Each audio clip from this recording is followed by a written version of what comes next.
పుతిన్తో నాకు మంచి ర్యాపో ఉంది, కానీ ఇప్పుడు చూస్తే కనుక పుతిన్ గాన్ క్రేజీ, చాలా క్రేజీగా బిహేవ్ చేస్తున్నాడు, ఎందుకు ఇంతమంది ప్రాణాలు తీస్తున్నాడు నాకు అర్థం కావట్లేదని కూడా అన్నారనమాట. లాస్ట్ సండే, మొన్న సండే రోజు 367 డ్రోన్స్ మిసైల్స్తో ఉక్రెయిన్ సిటీస్ మీద అటాక్ చేసింది రష్యా. దానిలో 13 మంది చనిపోయారు. అనవసరంగా ఇలా ఎందుకు చంపేస్తున్నారని కూడా అడుగుతున్నారనమాట.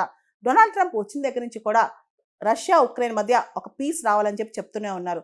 ఉక్రెయిన్ ప్రెసిడెంట్ జెలెన్స్కీని పిలిచి మీడియా ముందు తిట్టి కూడా పంపించారనమాట. రీసెంట్గా అమెరికా ఉక్రెయిన్తో ఒక మినరల్ డీల్ కూడా సైన్ చేసింది. అయితే ఇస్తాంబుల్లో ఒక పీస్ ప్రాసెస్ తీసుకొచ్చారు రష్యాకి ఉక్రెయిన్కి మధ్య. అది కేవలం ప్రిజనర్స్ ఎక్స్చేంజ్, ఒకళ్ళ ప్రిజనర్స్ ఇంకోళ్ళ చేతిలో ఉన్న వాళ్ళని ఎక్స్చేంజ్ చేసుకోవడం సరిపోయిందనమాట. అంతకుమించి ఏది ముందుకెళ్ళలేదనమాట. దాంతో ఇప్పుడు డొనాల్డ్ ట్రంప్కి ఇంకా ఎక్కువ ఇరిటేషన్ స్టార్ట్ అయిందనమాట. రీసెంట్గా తాత్కాలికంగా అయినా అన్కండిషనల్గా సీజ్ ఫైర్ స్టార్ట్ చేయాలని డొనాల్డ్ ట్రంప్ కోరుకున్నారు. ఉక్రెయిన్ 30 days అన్కండిషనల్ సీజ్ ఫైర్కి మేము రెడీ అని చెప్పి ఒప్పుకుంది. కానీ రష్యా మాత్రం ఒప్పుకోవట్లేదనమాట. రష్యా మ్యాక్సిమం గెయిన్ సాధించాలి, యుద్ధంలో నేను మ్యాక్సిమం గెయిన్ పొందాకే వెనక్కెళ్ళాలని చెప్పి రష్యా భావిస్తుంది అనమాట. అయితే రష్యా ఉక్రెయిన్ పైన అటాక్ చేస్తే ఉక్రెయిన్ కూడా రష్యా మీద అటాక్ చేస్తుంది అనమాట.